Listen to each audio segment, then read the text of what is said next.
The WKRP, I thought turkeys could fly, is such a metaphoric perfection of anyone's ideal of a promotion. It could be an event. We can do this. It could be a band saying, hey, we can do this. And there's always that thing where someone says, I thought that would work. And it was perfect up until they didn't consider the fact that turkey don't fly. Yeah. So, and there's humor to that. And they learn, next time we don't throw turkeys out of helicopters. Welcome once again to the Talking Archive. I'm Josh Jacobs. Our conversation continues now with radio personality Tony Cox. And last time we were talking about Jack Kent Cooke and how he bought AM 1110 in Pasadena. He bought it when it was a country station, KXLA, and then in 1959 switched it to Top 40 to become KRLA Radio Los Angeles. He bought the station in 1959 and switched it from country to Top 40. And over the next couple of years, They had these contests. Gary Owens told me a story along with world-famous Tom Murphy, who used to be on Super CFL as well as WMAQ Chicago. And so we were having lunch together one day, and Gary said that he was mornings at KFWB Channel 98 in Los Angeles at the time, and the program director gathers all the jocks in the conference room and the plays this tape, and the tape says, right now, somewhere to counter in Southern California, Perry Allen is drinking a cup of coffee. If you can find Perry Allen, you'll win $10,000 from KRLA. And this was like 1959, 1960, and Gary said to the PD, Chuck Bloor, he said, where did you get that? And Chuck said, it just started airing on the station yesterday. And Gary said, well, that's funny. I just spoke with Perry Allen this morning. He's still in Buffalo. So what they did was Gary sent his reporter along with a photographer from the local paper to Buffalo to find Perry Allen, and KRLA had to pay KFWB the $10,000, but they gave it to charity. But then they had other contests where they were doing things where they weren't intending to give anything away, like find the golden key. They'll turn the 50,000 watts of power onto the transmitter. And they started giving all these off-the-wall clues because they didn't decide where to hide the key. Then they finally found out what was going on. It's like, okay, then it became obvious when they decided on Rancho Palos Verdes, which at the time had a park called Marineland. And Rancho Palos Verdes? Yeah. That's weird you say that. Oh, wow. It's been in my life for the last 3 months. In particular, there was a plane crash there yesterday. My sister lives on the bluff there. My ex-wife and her were just there on a yacht vacationing last week. That is a beautiful area. It is. Jimmy O'Neill, their overnight DJ, said, people were climbing the hills of Rancho Palos Verdes looking for this key that didn't even exist. But when then finally got them, what lost them the license was in 1963, they decided to give away a brand new Cadillac a week for the entire year. So, in other words, 52 brand new Cadillacs. Except the problem was that the winners were relatives and friends of the KRLA staff. But then, what happened? Oh, I know what happened. One got fired and sued. No, I'm kidding. Go ahead. Well, close. Actually, it would have been better. What happened? What happened was one of the relatives was my professor at Pasadena City College. His name was Anthony Georgelas. He used to work with CBS and had a lot of connections. And he said one of the staff members was this old cranky lady and very brassy, and she was like, give me my car back. I want that car. I was like, no. It's like, it's my car. Give me my car.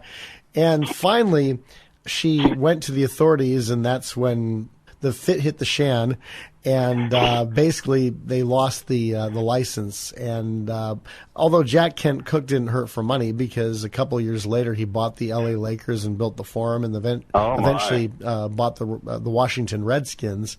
But after he passed away, everybody was eulogizing him and praising him. But Perry Allen wrote a commentary in the sports section of the LA Times, said, you kidding me? That guy caused me grief and hurt my reputation because my name was attached to this phony contest. So I thought that was pretty interesting. Yeah, wow. Now, contests you bring those up, and it's funny because the ones that happen now aren't really, they're not creative because, well, you can't really do that anymore because of litigation, lawsuits, and loss of license. Oh, yeah. But what is the most complex executed contest that you ever had to do? Mine involved carts, and sound effects, and timing, and recording live people and keeping count, and having a co-producer to count the number of callers to give away things.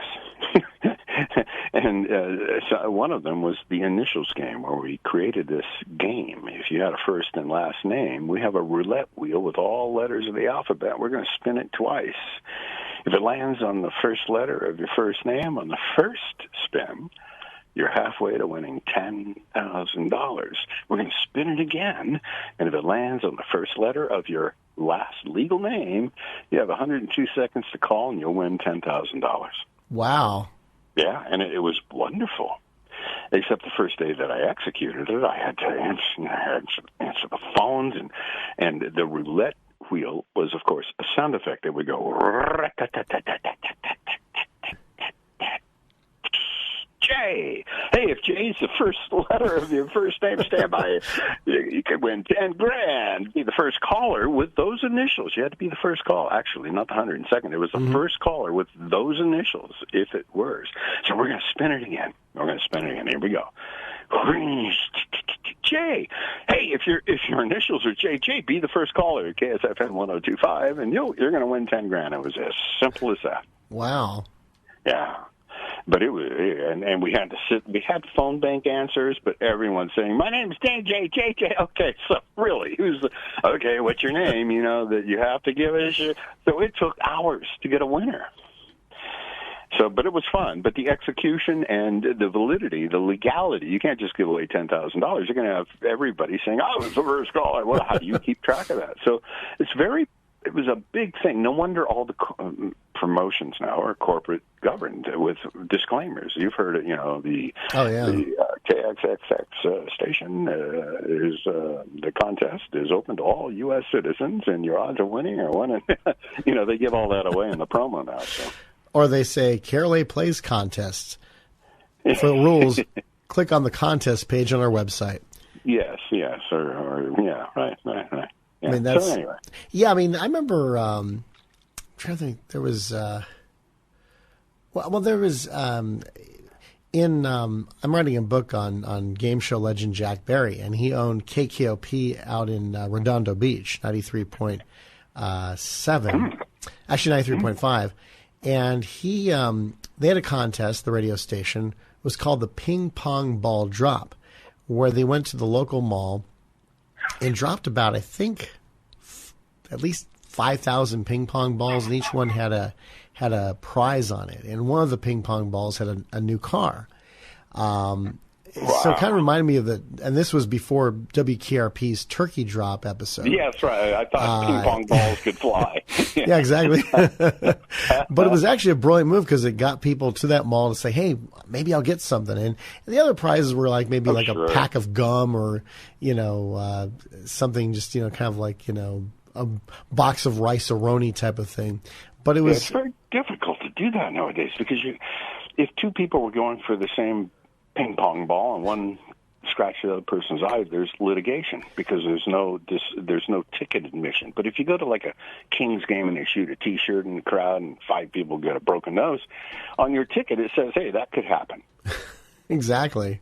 Yeah, same at a hockey game. I mean, my God, fans are more at risk than hockey players. They got all the gear on and these face shields, and all they got is a 7-foot plexiglass. I mean, people, it almost happened the other day. A hero stopped a puck from hitting it was a 7-year-old kid in the stands the other day. Wow. Yeah.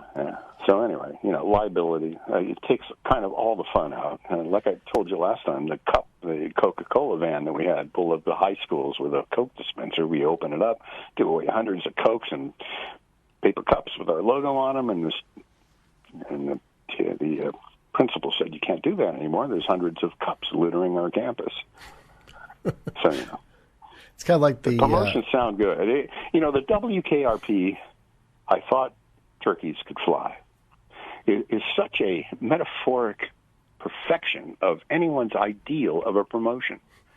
It could be an event. We can do this. It could be a band saying, hey, we can do this. And there's always that thing where someone says, I thought that would work. And it was perfect up until they didn't consider the fact that turkey don't fly.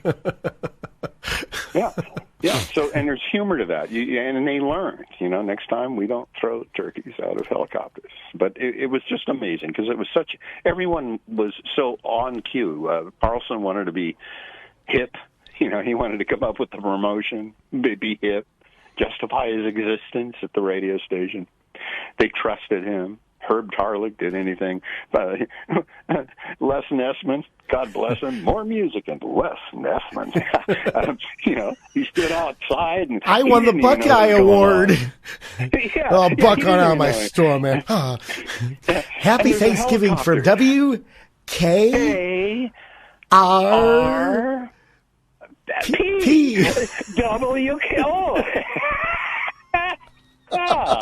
Now, who didn't that touch? Anyone. And you know what? That's why that was such a it was the most successful. There's been other shows, sitcoms about radio, Good Morning, whatever. There's been many of them. And that one touched people who had never been in radio. It wasn't a narrow demographic thing. It was kind of like MASH. No one really went to war, but everyone identified with it because everyone listened to the radio, and WKRP was kind of the reality that went behind presenting the crazy stuff that we heard on the radio. It's interesting because we're talking about WKRP because I just interviewed last week also Tom Kennington, who was on WSAI in Cincinnati, and he said that radio station, everybody there was like WKRP except for the general manager. Only the general manager was actually a competent person, unlike Mr. Carlson on WKRP, played brilliantly by Gordon Jump.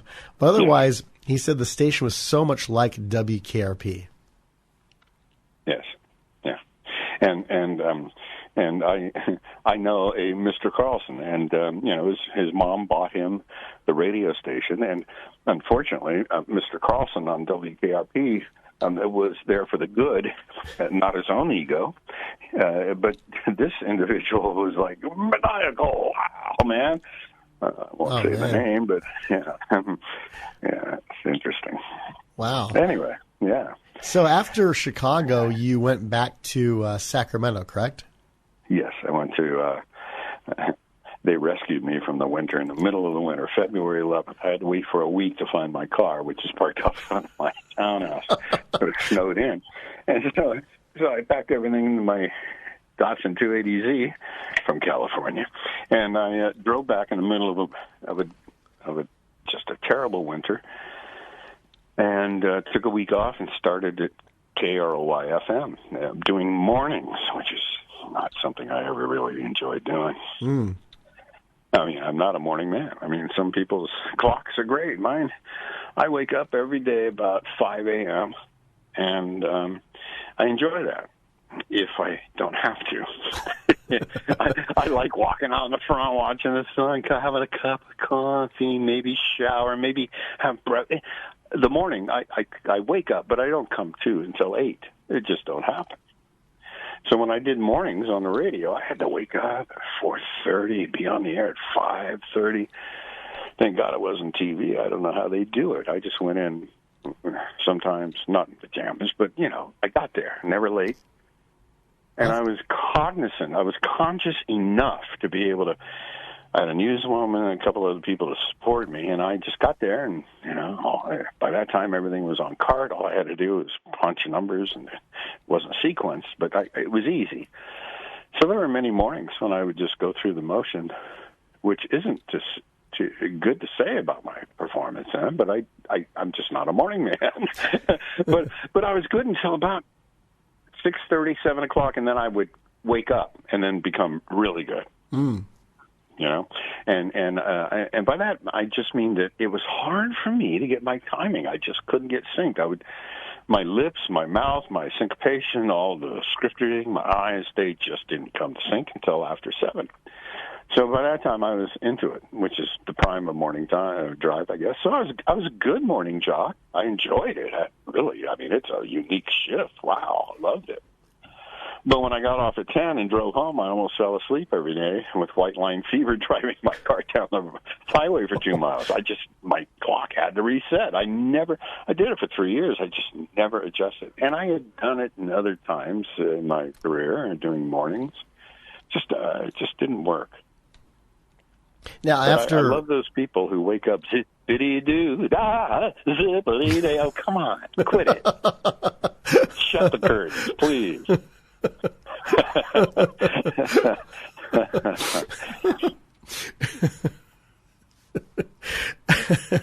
I remember one thing, hearing Jim Lang, who was on KSFO for many years in San Francisco, and of course on television. He said, well, the advantage over radio, as far as radio over television, well, first of all, you don't have to shave. That was the first thing that came out of his mouth. So that's one thing you didn't have to do, is shave. Yeah, true. And even more so now. I have a studio here. I come from the bedroom to do voiceover. Today I started at 5 a.m., I think, doing just some basic stuff. I don't even know what it was. It was some tags for a commercial, and then I'm doing some concert spots for a band at a local venue here, one of the Indian casinos in May, and then just doing little stuff like that. And I'll do that every day for 3 days. And I go, it's Wednesday and I haven't showered since Sunday. I forgot. Because you don't really need to go anywhere. I mean, I got everything I need here, and I'm always tinkering around the house, and, you get kind of nose blind unless you really smell yourself, and you just go take a shower. And I don't know. I don't know if that's bad. I use less water, and it's more, and I don't offend myself. I don't think anything about it, but there's times when I go, I got to shower. So it's kind of cool. It's like being on vacation in a way, and still having the power of everything right here in the corner. It's amazing. Yeah, it's cool. Wow. And you're currently living in Sacramento, correct? Mm-hmm. All right. And you got the view of the mountains, you said, from your studio then? Well, from the iHeart studio. Yeah, oh, okay. There's one. I work out of there once in a while. I did 10 years there, and so with COVID, I just work out of the house now. I do some of their work still. One of my buddies has the evening talk show. Do you know Randy West? Oh, yeah. I'm sure you do. Oh, mm-hmm. Yeah. Yeah, he's been a guest on the show a few times with Pat Walsh, a friend of mine, too. Great guy. Okay. Yeah, so I work out of there once in a while, and they have they're on the 5th floor in Sacramento, in the middle of kind of outside of downtown where the high-rises are, and we're away from the state capitol on the other side of the river. It's only about 5 miles as the crow flies, but the environment around here is a lot flatter than it is downtown with the high-rise, so we can see all those mountains on a good day. We see about 80 miles to the east from the studios, and it's spectacular.